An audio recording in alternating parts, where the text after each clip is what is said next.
Hello, this is the video lecture corresponding to Chapter 5, Sections 5.4 through 5.9 of the text, Basic Sentential Logic and Informal Fallacies. This is used at UCSD in Philosophy 10, Introduction to Logic. What we're going to talk about now is just basically finishing the informal fallacies from Chapter 5. The next one up is ad populum, which means essentially like directed at the people or appealing to the people, meaning like the general public. Now there's a couple versions of this, but this is a definition that sort of applies to both. When the arguer appeals to bandwagoning, snobbery, or fear of being different from the majority in order to influence the arguee, the opponent. So we'll start with bandwagoning. Here's an example. 20 million people own a Ford. Maybe they know something you don't. So here, the argument is just simply that a lot of people do something, therefore you should do it. Now, is there an argument here? Well, it's not explicit. Maybe they know something you don't. That's not the conclusion, right? The conclusion is supposed to be you should own a Ford. You should buy a Ford vehicle. Okay, the premise, the only consideration brought forward for that is that a lot of people own a Ford. Okay, so this is an example of bandwagoning. You're supposed to just get on the bandwagon, do what everyone else does. Let's see another example. This is big in advertising. Ruffles, America's best-selling chip. So again, it's just the fact that a lot of people buy it, in this case more than any other brand of potato chip, is supposed to be reason for you to get that chip. Now, there's two versions, kind of, or two ways that the bandwagoning fallacy can play out. There's a sort of what you might call a theoretical sense or an epistemological sense having to do with belief and knowledge, which is a lot of people believe P, therefore P is true. There's also a practical version. A lot of people do A, therefore you should do A. A is a good thing to do.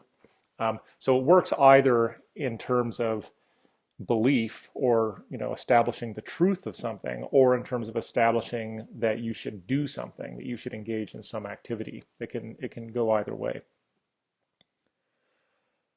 Now this is an example worth talking about. So tonight, a special episode of ER that everyone will be talking about tomorrow. So again, there's an appeal to the fact that a lot of people are going to be watching this episode and this television show, and perhaps even talking about it. Now, as always, you need to not just ask yourself whether the fallacy fits the pattern, and this certainly fits the pattern of a bandwagoning fallacy, because there's a suggestion that you should be watching this show, and the consideration is that everyone else is going to be watching it and talking about it. So it fits the pattern of bandwagoning perfectly. The question, though, is it fallacious? So you have to ask yourself, anytime you see anything fitting the pattern of a fallacy, is it fallacious? And in particular, is the consideration really irrelevant to the conclusion? Now, sometimes there are some circumstances where in your own decision making, maybe it's important to you that or important consideration that other people will be watching this TV episode. So maybe you are someone who gets a lot of enjoyment from talking about shared experiences, like a movie that you've seen with other people or a TV episode you've seen with a lot of other people. Now, if that's the case in some context, then maybe the fact that a lot of other people are doing something is a relevant consideration for you. Okay?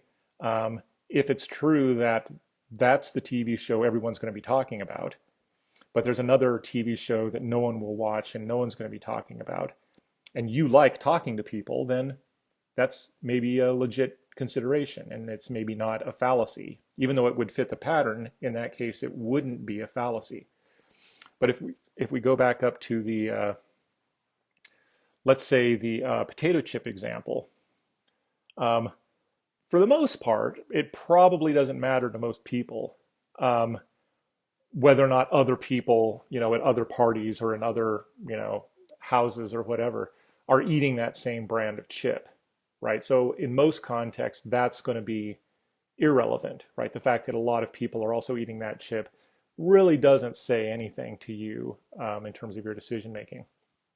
Well, then the question you might ask is, well, gee, Rick, how do I know if this is a fallacy or not? Well, basically, you know this way. If someone's trying to use this to convince you of something, using a bandwagoning kind of reasoning to convince you of something, what you can't do is just be vague, not think clearly, and just kind of move immediately from, oh yeah, a lot of people are doing this, therefore I should do it. Or a lot of people believe it, therefore it's true. You have to sort of then ask yourself the additional question. Is it really important to me? Is it relevant? Is it a relevant consideration to me that a lot of people are doing this? And if the answer is yes, then it's a relevant consideration, so it's not a fallacy. If the answer is no, like arguably it probably would be in the Ruffles potato chip case, then it's a fallacy. Okay? And the reason bandwagoning is listed as an informal fallacy is because most of the time people just move from a lot of people do it, therefore I should do it, without thinking it through in the way I just recommended. Now, the next version of ad populum is kind of the opposite in a way. So here's an example. Only the ultimate in fashion could complement the face of Elizabeth Hurley. Spectrum sunglasses for the beautiful people. Here the idea is that only a small group of people get to do something or take advantage of something. Therefore, you should want to do it. The word exclusive in advertising embodies this fallacy, right? All kinds of things are exclusive deals, exclusive offers, which sort of implies that only a small group of people get to do it. And it works. That is sort of helps influence people to think that they should want to do it. They should want to buy it. And you can see kind of why it's not exactly the opposite, but it's very similar, or it's very much like the opposite of bandwagoning. It's not, well, a lot of people do it, therefore you should want to do it. It's only a few people get to do it, therefore you should want to do it. That's not exactly the opposite, because the implication in snobbery is that only a lot of people get to do it, but everyone wants to. But they just can't because they're not allowed to. Only a select number of people, right? Who wouldn't want to be as beautiful as Elizabeth Hurley, right? But there's only a select group that get to do that. So it's not exactly the opposite, but as long as you sort of see the difference between them and can identify them correctly, you're fine. Okay, the next fallacy, there's actually two, it's one fallacy, but it can sort of manifest in two ways. So I'll only give one definition, the definition for pity, but there's two fallacies here. There's appeal to pity, there's also appeal to spite, and they're kind of the opposite in a way that'll be clear. But first I'll just talk about the appeal to pity version. An appeal to pity fallacy is committed when arguer attempts to influence the listener, not by providing good reasons for the conclusion. Again, this is, in most of these cases, there's not a direct argument against, for something or against someone else's opinion. Rather, in this case, the person mentions sad or difficult circumstances that are irrelevant to the issue, and in particular are designed to provoke a sympathetic response. Okay, so the idea is that there's a conclusion, let's say there's a conclusion you could reach or not reach, right? But if you reach it, it's favorable to me somehow, right? It would benefit me if you went with my conclusion, and it, maybe would not benefit me if you didn't. So what I'm doing is I try to sort of elicit a sympathetic emotional response in you to influence you to reach the conclusion that favors me, even though that emotional response is irrelevant to the conclusion itself. So for example, Professor Grush, I know I bombed the midterm, but surely I deserve to pass the class. My grandmother died, my car broke down, and my dog got hit by the Amtrak train from Fresno. I can't control things like this. Okay, so as always, first thing you should do is get clear on what is the argument, what's the conclusion, what are the premises. Well, the conclusion looks like it's I deserve to pass the class. That's what the person is trying to convince me of in this case. Okay, so they want me, and obviously this would benefit them, right? If I'm filling out the grades, let's say they've taken the class pass, not pass, but maybe they don't have enough points to pass. So they're trying to convince me that they should be able to pass anyway, and they don't have the enough points because they bombed an exam. So conclusion, they should pass the class. What are the considerations? Is there anything here like, well, I earned, enough points to get a C minus, and a C minus is sufficient for a pass? There's nothing like that here. Instead, there's considerations that they're sad facts, let's say, about the person, and if they work by eliciting in me a sort of sympathetic response to the person. I feel sorry for the person that they've gone through these hardships.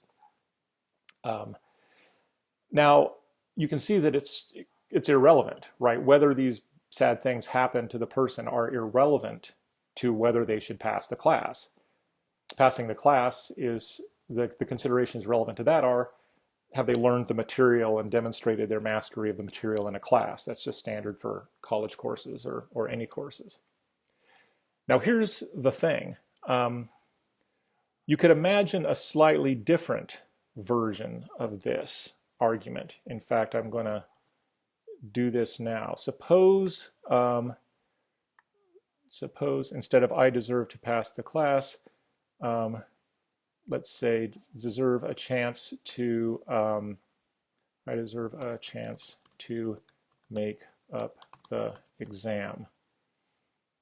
And let's say here it's I know I missed the midterm. Okay, so suppose this is slightly different, but I mean it's similar, but it's importantly different, right? Suppose this is the thing someone told me, right? Professor Grush, I know I missed the midterm, but surely I deserve a chance to make up the exam. My grandmother died, car broke down, whatever. Now in this case, this might be relevant, right? Because the person's not saying that they deserve to pass the class, okay? The considerations about all of this bad stuff that happened to them doesn't mean they get to pass the class, right? Otherwise, anyone who's like, has a crappy life could just pass college courses, right? But in this case, it's not unreasonable, right? If somebody, if there's things that a person really can't control that prevent them from taking an exam, right? Even though they were prepared, they tried, right? So it really was stuff beyond their control, but they did their due diligence in trying to take the exam and being prepared. Then that's maybe a relevant consideration, right? That these things happened, as far as allowing them to make up the exam, right? Giving them an opportunity to show how much they learned. Now, passing the class is a different thing, right? Whether they pass the class or not depends on how well they might do on that exam, okay? So this is just to point out that, again, you can't just look at the pattern. You have to first identify, well, it fits the pattern, and this kind of does fit the pattern for appeal to pity. But in this case, because the conclusion is make up the exam as opposed to pass the class, you could argue it is relevant, and so it wouldn't be a fallacy in this case.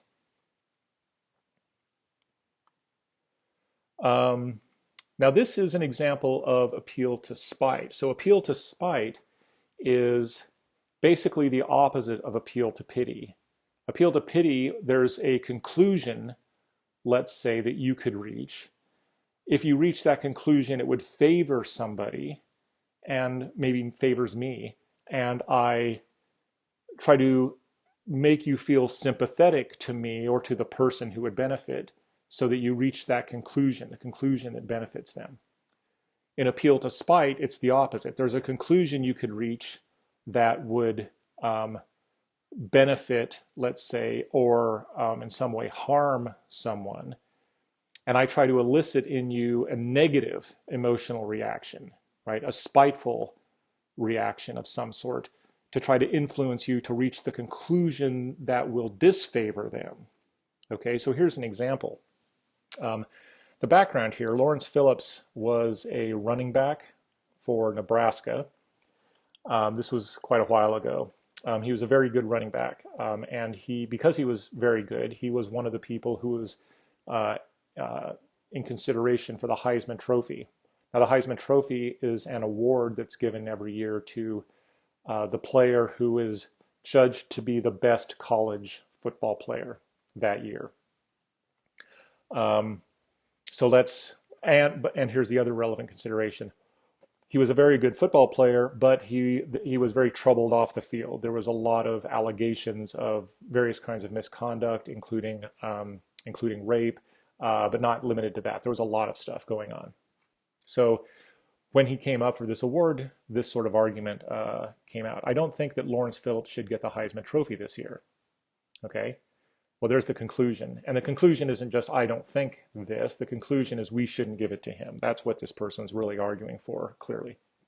Why? Here's the premise. After all, he was accused of rape and a number of other violent crimes during his time at Nebraska. Okay. Now, the question is, so clearly this fits a pattern for appeal to spite. Right? There's a conclusion that, let's say, you could reach. Maybe you're one of the people in charge of giving out this award. And if you decide to do it, it favors, it's a plus for Lawrence Phillips if you decide to give it to him.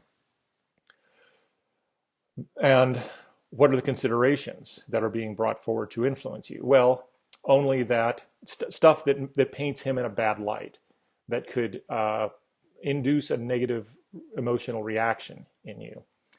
Now, the question is, are these things relevant or not? Now, depending on how much you know about this award, you may or may not be able to assess that. In this case, the Heisman Trophy does not have an ethics clause in it. So if you look at the sort of conditions for someone receiving this award, they all have to do with on-field performance, like how good of a football player is this player. In some cases, for instance, the Baseball Hall of Fame, there are ethics clauses, right? So in order to get into the Baseball Hall of Fame, you not only have to be a very good baseball player, but you also have to be a good person, basically. You have to be kind of, an ethical person, or I don't know exactly how it's worded, but there is an off-field component. So the key piece of information here is that for the Heisman Trophy, there's no ethics clause at all. Therefore, these allegations or these things he did really are irrelevant to the issue of whether he should get the Heisman Trophy or not. Okay, the trophy has certain criteria. They have nothing to do with what happens off the field. So anyone sort of bringing up these kinds of considerations to influence a Heisman Trophy decision would be just making a appeal to spite fallacy. Now, a little bit of extra discussion, you might think, well, look, it sure seems like these considerations are relevant. Now, in a sense, they are relevant to something, okay? They're not relevant to the Heisman Trophy the way it's defined, okay? It's very clearly set out what the definition is in terms of who should get it. And there's nothing about legal trouble or any of this kind of stuff in it. But these considerations might be relevant to a different argument, right? Someone might say, for instance, look, I think we should re-examine the criteria for the Heisman Trophy. We should go back, look at the, what the criteria are, and maybe include an ethics clause in there so that in the future, people who are up for this award, but who are, do certain kinds of bad things off the field won't be eligible. Well, these kinds of considerations might be relevant to that discussion, right? Maybe they're very good considerations for reconsidering the Heisman Trophy and maybe making it more like the Baseball Hall of Fame. But that's a separate topic. Right now, given the rules the way they are, these considerations are irrelevant, so it's just an appeal to spite fallacy in terms of whether he should get the award now. Okay, next fallacy, straw man. This fallacy is committed when the arguer distorts an opponent's position. Okay, so I'm responding to someone or in a discussion with somebody about some position. I'm going to respond to their position. First thing I do is I reframe it. I summarize it in a certain kind of way. But my summary or my reframing is inaccurate. Okay, it distorts the opponent's position in an inaccurate way.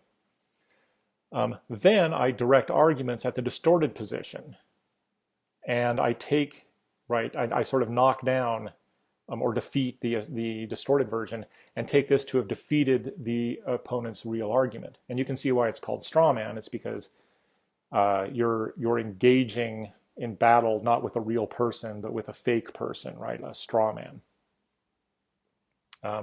Example. Ms. Smith has argued against prayer in the public schools. Obviously, she advocates atheism, but atheism is what they have in Russia. Atheism leads to the suppression of all religions and the replacement of God by an omnipotent state. Is this what we want? Of course not. Ms. Smith's position is nonsense. Okay, there's a lot of things going on here that are questionable. First off, you might dispute whether atheism is really what they have in Russia. That's probably false. So there's a lot of premises here are false, but that's not what we're concerned about right now. What we're concerned about is one of the other things that's going wrong, or the thing I want to illustrate is this. So given what we're told here, Ms. Smith's position is that she's against prayer in public schools. So that's what she's arguing for. That's her conclusion. Okay. And let's say I'm the one producing this passage here. So I give you this summary of Ms. Smith, or this is Ms. Smith's position, but then I recharacterize it. I say she advocates atheism.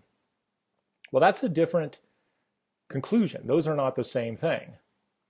Okay? Someone might be a believer. Someone could be a very hardcore Catholic or Christian or whatever, Muslim even, I don't know. They could be a hardcore believer in some religion. But still, for whatever reason, let's say they also think separation of church and state is a good idea or whatever. They still might think that there shouldn't be prayer in public schools. That's a coherent position. Plenty of people are like that. They have those two beliefs. But what I'm doing here is I'm just sliding from this to this. Okay? And then what I do is instead of arguing against prayer in public schools, I argue against atheism, which is not the original position. Okay? And then once I feel like I've discredited atheism, I basically then say Ms. Smith's position is nonsense. I take myself to have defeated her position, which really wasn't atheism at all to begin with. Now you can see kind of why straw man works. It works because usually the change isn't noticed. Okay? Well, how could the change not be noticed? Well, it's not noticed because usually it's on the same topic. It uses some of the same words. So prayer in public schools is kind of connected with religion. It's connected with atheism. Someone who's against prayer in public schools is kind of usually thought to be doing something that's maybe negative to religion or not conducive to it. Atheists are also not conducive to religion, so you can confuse those two things. So the slide is usually one that doesn't go noticed. Sometimes it's just one of making the position much more extreme than it really is. So it's the same kind of position, but it's just a more extreme version. And of course, more extreme versions of things are usually easier to argue against. So a very common pattern of straw man is to, I have an opponent, I recharacterize their position to be more extreme than it really is, and then argue against the extreme version. Okay, let's see another example. The student committee has presented us with argument favoring alcohol privileges on campus.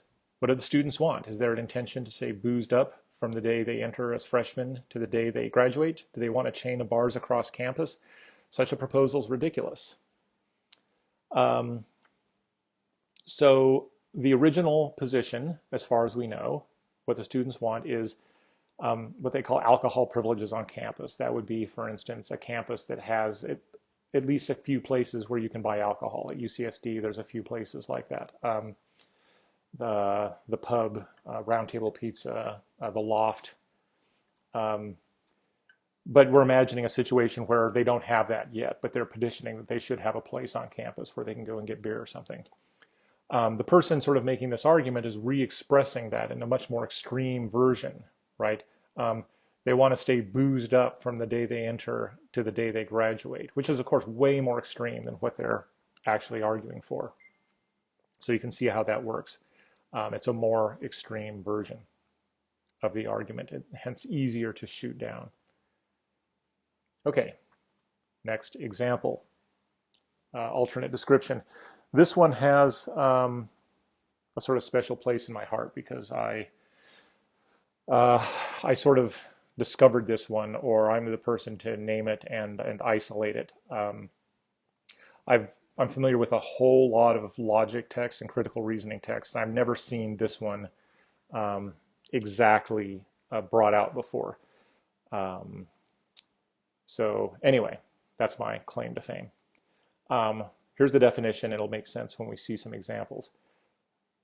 Fallacy is committed when arguer responds to an opponent's argument by providing an alternate description of an object or event and implying that under the new description, the opponent's argument is flawed. It's a fallacy if the original description is more appropriate. Now, actually, I'll say something in a minute after we get one example. I'll say something about how to distinguish this from straw man. Here's an example. My ex-wife got all bent out of shape last week because I took our 8-year-old son to a topless bar. She said I was being a bad influence, but the court said she has to let me spend time with my son, and I was just trying to spend time with him. How can spending time with your loving father be a bad influence? Okay, so the first thing that's important to recognize is that for any object or event, there's an infinite number of descriptions that one could give of that object and event. Some of them are inaccurate, some of them are accurate. There's an infinite number of accurate descriptions. So for example, this thing in my hand right now that you can't see because you're not here is a coffee cup. So I could describe this as a coffee cup, which is true. I could describe it as a gift I received in 2003. That's true. I could describe it as the last thing that got pulled out of the dishwasher yesterday. That's also true. So these are all different descriptions, but they're all true descriptions. Okay, it's not like there's only one true description and the other all have to be false. Okay, now in this case, we have two descriptions of an event. The ex-wife described the event as took our 8-year-old son to a topless bar. Okay, that's her description. The father describes the event in a different way. Spending time with your loving father. Okay, now what makes this fallacy sort of difficult or gives it its power is exactly that the other description is true. Okay, so this is what distinguishes it from straw man. With straw man, the recharacterization of your opponent's argument is inaccurate. Okay, it's either making it more extreme than it is, or it's slightly changing the topic, but there's an inaccuracy there. Here, the change is taking you to a different description of an event involved in the argument, or different description of an object, but it's a true description. Okay, so the question is not, oh, is the father's description of this event false? Let's assume he is a loving father and the kid was spending time with him there, so the description's true. The question is, what's the more appropriate description for this topic? Okay, that's the question. And here, in this particular topic, it's pretty clear that it's the ex-wife's description is the more appropriate one, right? So let's go back to the definition here. Fallacy is committed when arguer responds to an opponent's argument by providing an alternate description of an object or event. So here the father described it differently. Spending time with your loving father. That's how he gives this new description of an event. And implying that under the new description, the opponent's argument is flawed. How could my ex-wife not want our son to spend time with his loving father? Well, sure, described that way, it sounds bad, right? But it's a fallacy if it's the original description that's more appropriate. And here it is, right? The ex-wife's description is really the more appropriate description in this context. So that's an example of alternate description. Here's another example. Imagine a court case where someone's in court for dealing drugs, okay? And his lawyer says this: my client is not a drug dealer, he's simply trying to provide for his family. How can the court put someone in jail for trying to provide for his family? Again, alternate description. It might be true that that's what he does. Maybe that's how he makes money to, buy food and clothing for his family. But the question is, for the topic at hand, right, whether this person is guilty of a certain crime or whatever, what's the more appropriate description? And in this case, it probably is drug dealer. Sold drugs to, grade school kids or something like that. That's the more appropriate description. Okay, let's see one more example here. As for the accusations that the administration has been harassing student-run organizations, they are groundless.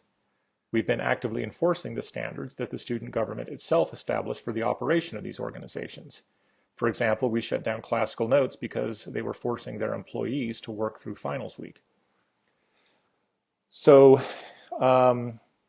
here's the situation. By the way, Classical Notes was a thing at UC Davis when I was an undergraduate there a long time ago. It's like the AS lecture notes at UCSD, where a service where someone could go in, take notes in a class, and then they will sell those notes to people.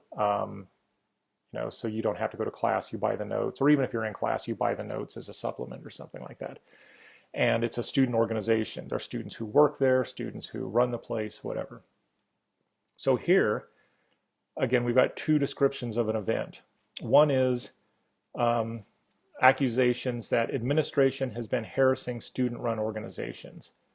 So that would be something like fining them or sort of forcing them to close down or whatever. We don't know the details, but there's some kind of influence that is negative for the organization. The administration gives a different description: actively enforcing the standards that the student government itself established for the operation of these organizations. Right? So maybe the student government, when making these student-run organizations, said things like, well, they can't force their employees to work through finals week, which might be reasonable, right? Their employees are students, who knows? Now here you might say, well, if all we know is what's given here in this passage, this might be a case where it's not a fallacy. Maybe the second description, the one given here by the administration, that one might be more appropriate than the first. So in fact, that's what I would say. If all we know is what we're reading here, I would suspect that maybe the second one is the more appropriate one. But this might be a case where you'd want to sort of do more research and find out more detail about what's going on. What was the nature of the influence that the administration did? Did they sort of fire everybody? Did they, nail the doors shut? What exactly did the student government say about how these organizations should be run? You might want to do more research to figure out which description is more appropriate. But based on what we have here, it's at least possible that the second one is more appropriate, the one that we're given here, in which case it wouldn't be a fallacy. Okay, next up, begging the question. This fallacy occurs when an arguer attempts to establish some conclusion, P, by appealing to some premises, such that one or more of the premises illicitly assumes that P is true. Okay, Sometimes it's also called arguing in a circle, a circular argument. By the way, a little pet peeve here, this expression begging the question. The last 5 or 10 years, people have started to use this to mean invites the question or raises the question, which is just a misuse. I mean, at this point, it's almost legit now. So many people use it that way. It's actually showed up in print that it's now probably part of the language that it has that meaning. But originally, when people started doing that 5 or 10 years ago, it was just a misuse. People didn't know what the expression meant. They guessed, and it kind of sounded like maybe it should mean raises the question or invites the question. So it started off as just a misuse. I'm now telling you what begging the question means. So I guess I would ask you, whoever's watching this video, just don't use it to mean raises the question or invites the question. If you want to talk about that, use the expression raises the question or invites the question. We already have expressions for that. Okay, here's an example. Bill and Jean are arguing about whether God exists. Bill says, of course God exists. Jean says, how do you know? Bill, it says so in the Bible. So why should we believe the Bible? Well, the Bible's the word of God and God doesn't lie. Now, this is a really explicit version, and I wanted to sort of give the explicit, a very easy to spot example because begging the question can be tricky. But you can see here exactly why it argues in a circle. The conclusion is God exists, but when Jean starts pressing, okay, well, what are the reasons? What are your premises here? It turns out one of the premises that Bill is using is the Bible is the word of God and God doesn't lie, which of course assumes God exists, right? If you don't think God exists, then you don't think the Bible is the word of God. You think the Bible was written by humans, right? Or something like that. So you can see how it's arguing in a circle.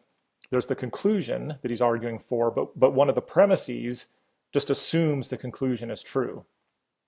Okay. This is also kind of why it's called begging the question. Begging the question is a translation from a Latin expression that basically means something like asking for the conclusion, right? So sometimes you could think of arguments like in a debate. There's a conclusion and one person's for it and one person's against it. And that could be called the question, right? You're arguing about the question, which is the conclusion. And to ask for the question would be to sort of ask to be able to use the conclusion as one of the premises. Okay, so that's roughly where this begging the question came from. It was Latin for a phrase that meant asking to use the conclusion as a premise. Let's see a slightly less obvious version. Why are you for capital punishment? It's simple to prove you wrong. Killing human beings is always wrong. Capital punishment is killing a human being. Therefore, capital punishment is wrong. Okay, so here, what's the conclusion? Capital punishment is wrong. So that's the conclusion. What are the premises? Well, we've got an argument here. Killing human beings is always wrong. Capital punishment is killing a human being, therefore capital punishment is wrong. Now, this one's a little more subtle than the previous example. It's still begging the question, but it's not as obvious. It's a little more hidden here. Where is it hidden? Well, it's hidden in the first premise. Killing human beings is always wrong. Well, if that's true, then of course capital punishment is wrong, right? Because capital punishment is one of the it's one way that you could kill a human being, right? Is capital punishment. Okay, so someone who's arguing that capital punishment is wrong they're just asking for that conclusion when they ask for this premise. Okay, here's another way to think about it. That's actually, I like this way of thinking about it better. Because it's really hard to say, well, gosh, here's the conclusion. Is this conclusion illicitly assumed in one of the premises? That's, that can be tough to assess. Here's an easier way to sort of see if an argument's begging the question. Um, ask yourself this. The person this passage is arguing against, right? Someone who thinks capital punishment is right.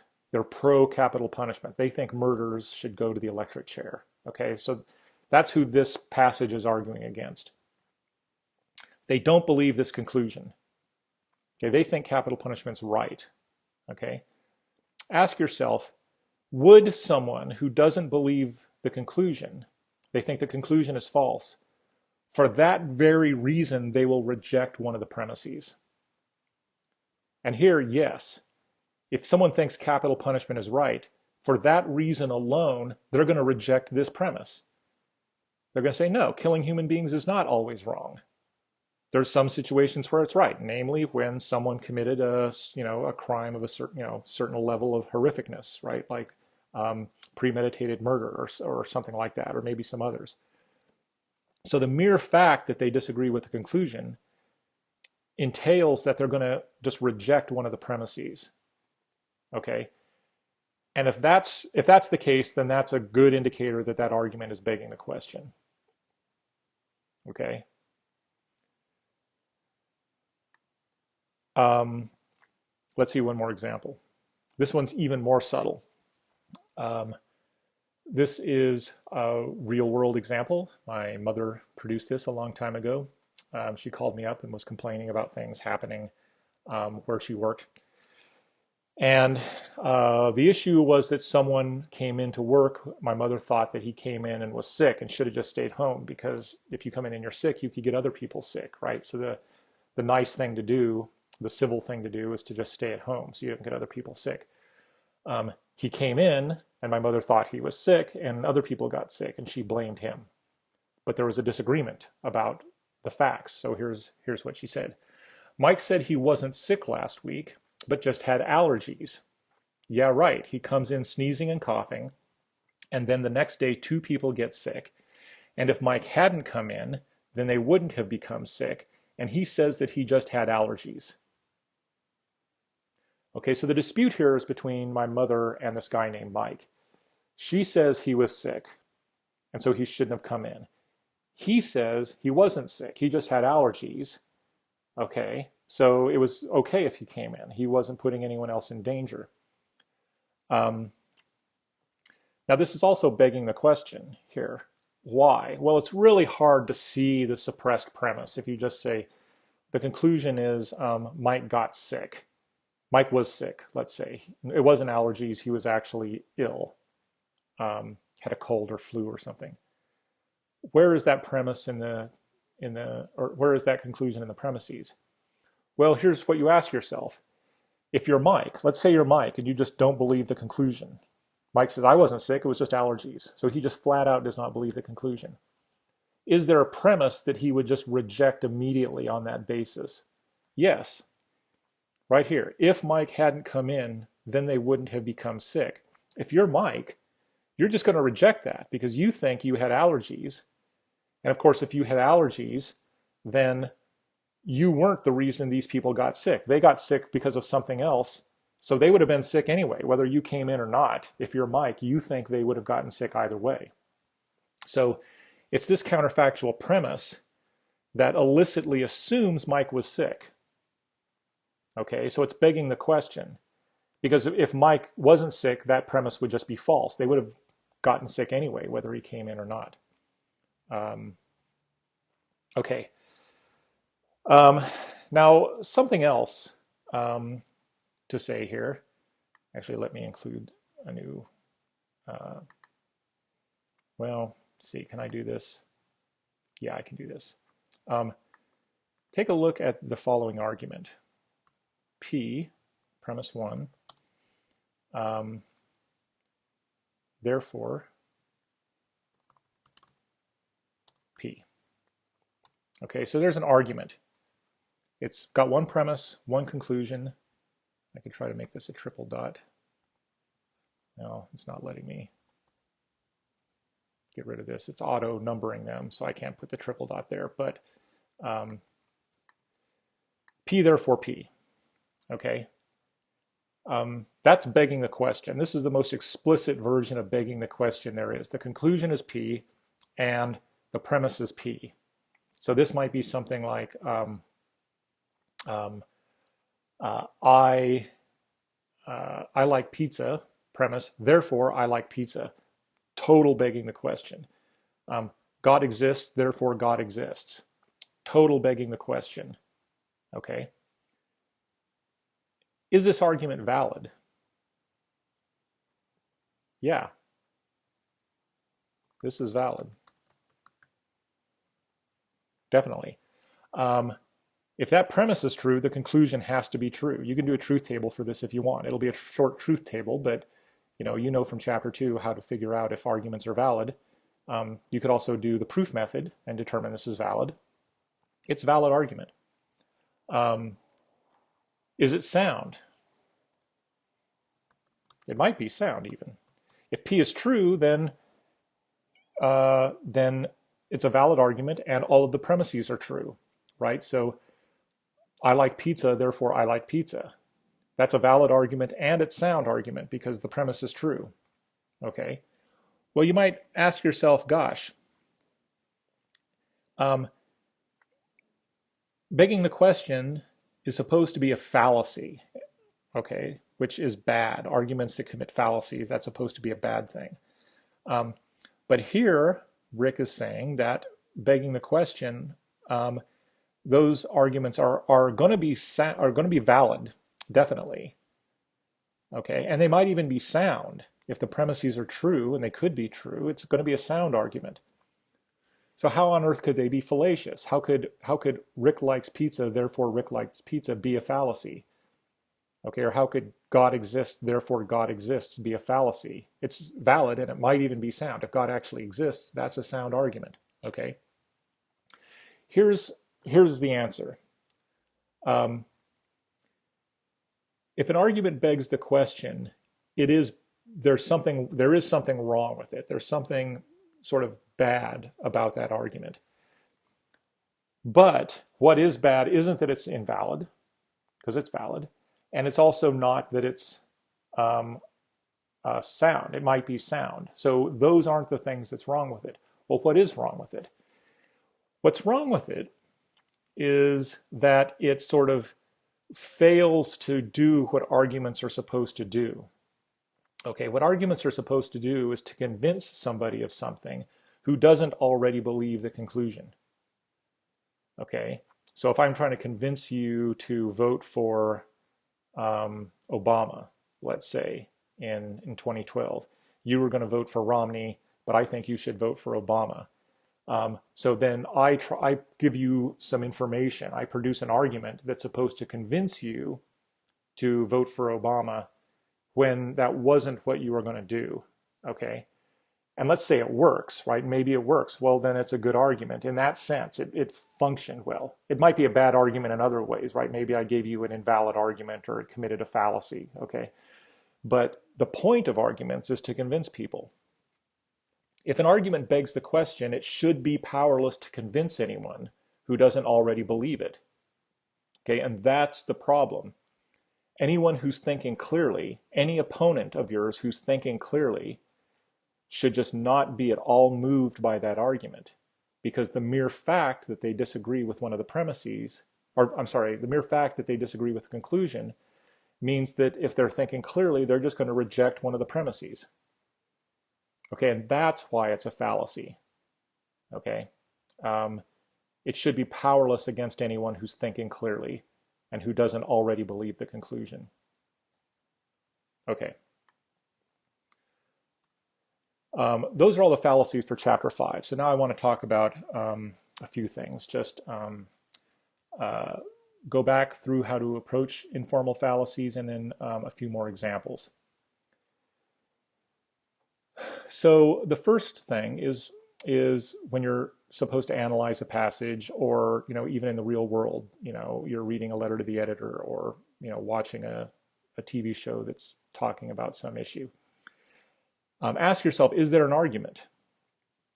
Now, sometimes it's not always explicit or obvious, right? So, For example, remember this one. I've noticed everyone who's for abortion has already been born. Um, well, there is an argument there, okay, but it's implicit. You kind of have to intuitively, as soon as he says this, what the argument is, and that it's an anti-abortion argument, right? It's pretty clear, but it's not explicit here. All that's explicitly said was that he noticed something. Okay, so this is an example of how it's not always explicit whether there's an argument. You might have to do some work to figure it out or to get clear on what the argument is. Sometimes it might be ambiguous. Okay, maybe there's more than one argument more than one way you could interpret it. And you might have to do two different analyses. Okay, so remember the smoking argument. There's two ways to interpret what the kid is saying here. One was an argument to the effect that dad's a hypocrite. Okay, or you could interpret it as an argument to the effect that it's okay if the kid smokes, right? He's defending his own smoking behavior as an okay thing to do.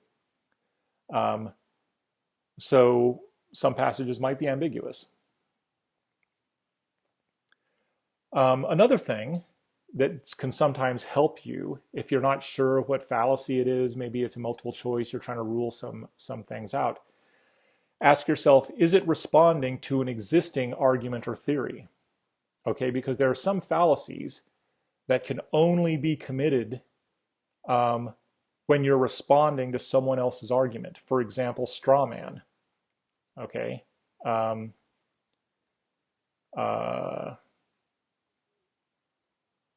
Right, so remember the Ms. Smith argument. Okay. Straw man requires that someone else has a position that I then go on to distort. If there isn't already a position there, I can't commit straw man because there's nothing to mischaracterize. Whereas sometimes some arguments don't require a pre-existing argument, right? So for instance, this appeal to pity, someone can just create an appeal to pity fallacy out of thin air, right? They don't have to be responding to an argument that's already on the table at all.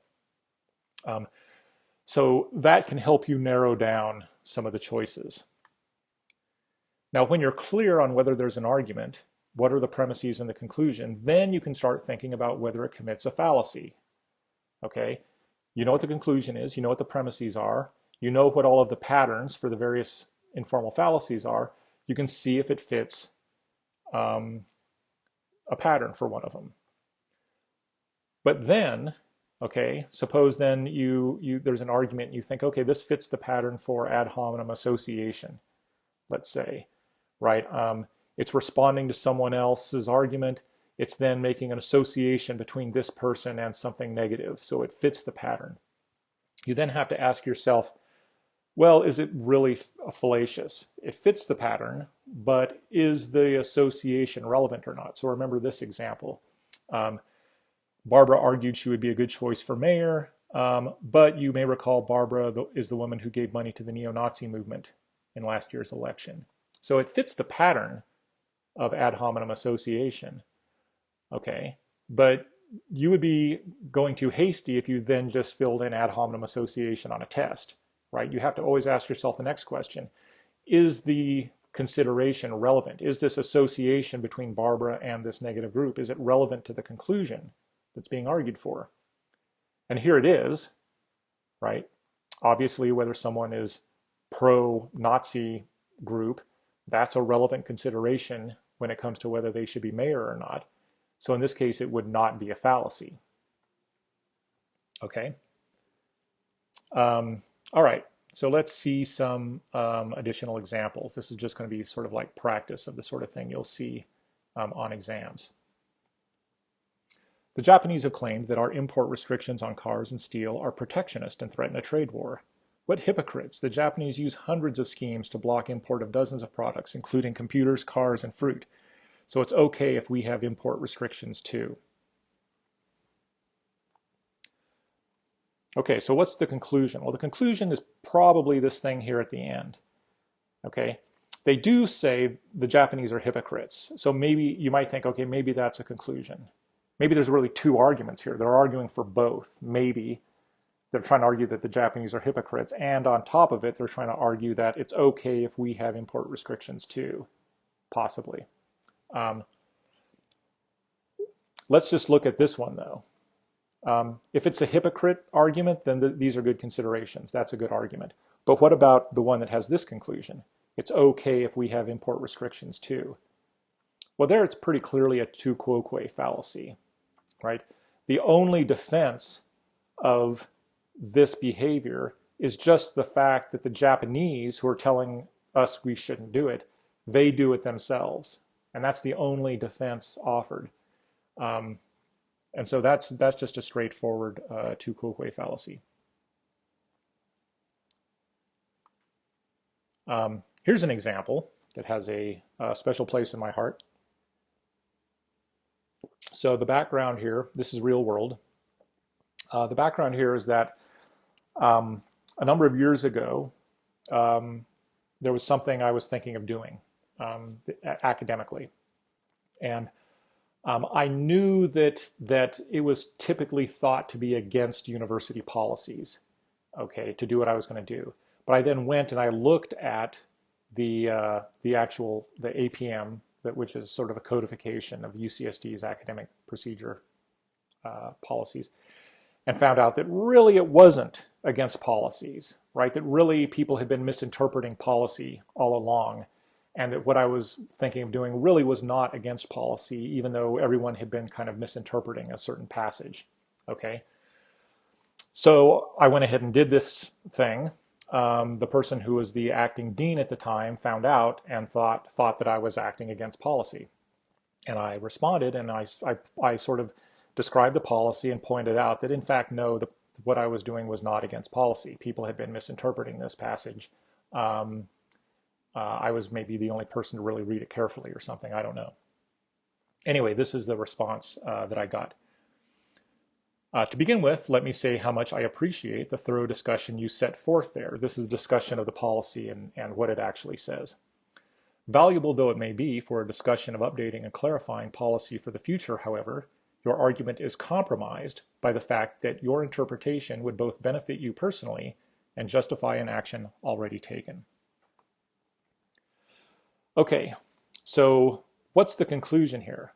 The conclusion is my argument sucks, okay? Or your argument is compromised, right?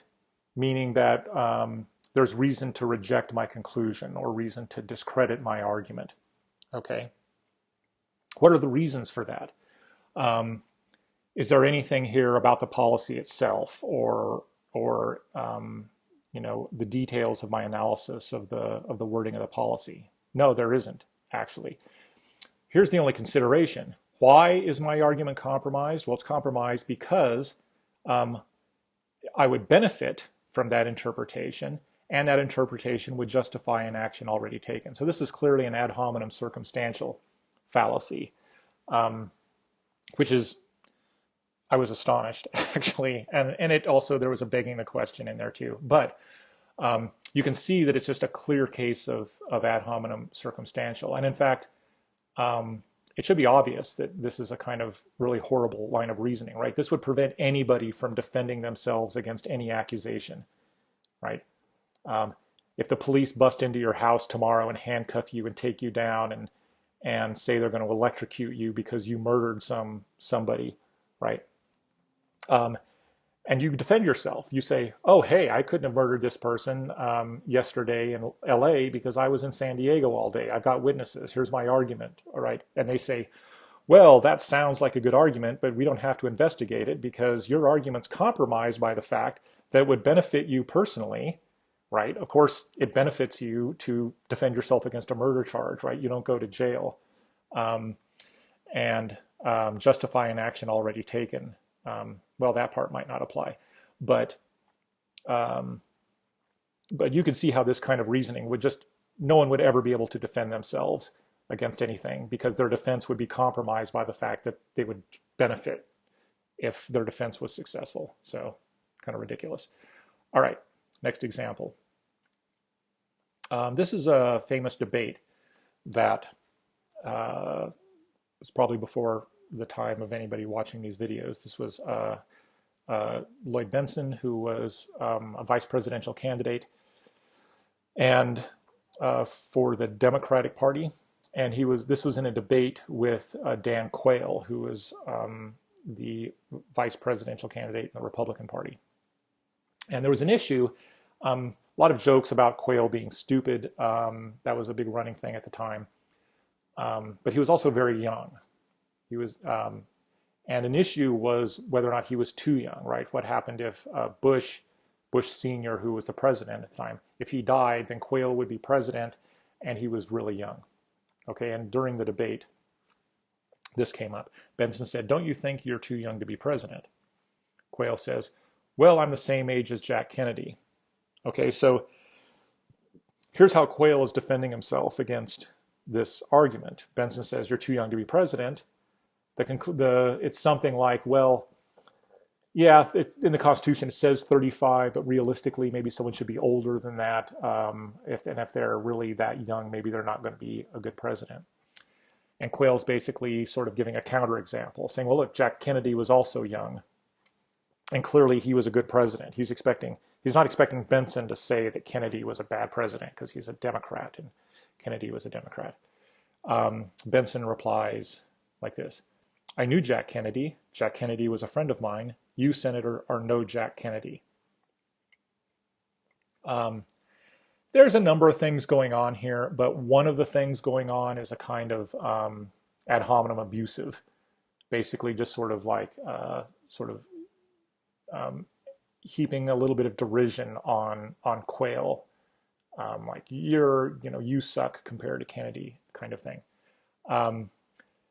Now, it got big debate points here, right? This is like one of those zinger debate things. This is why I hate debates. They're never based on like actual rationality. They're based on these sort of weird psychological zingers.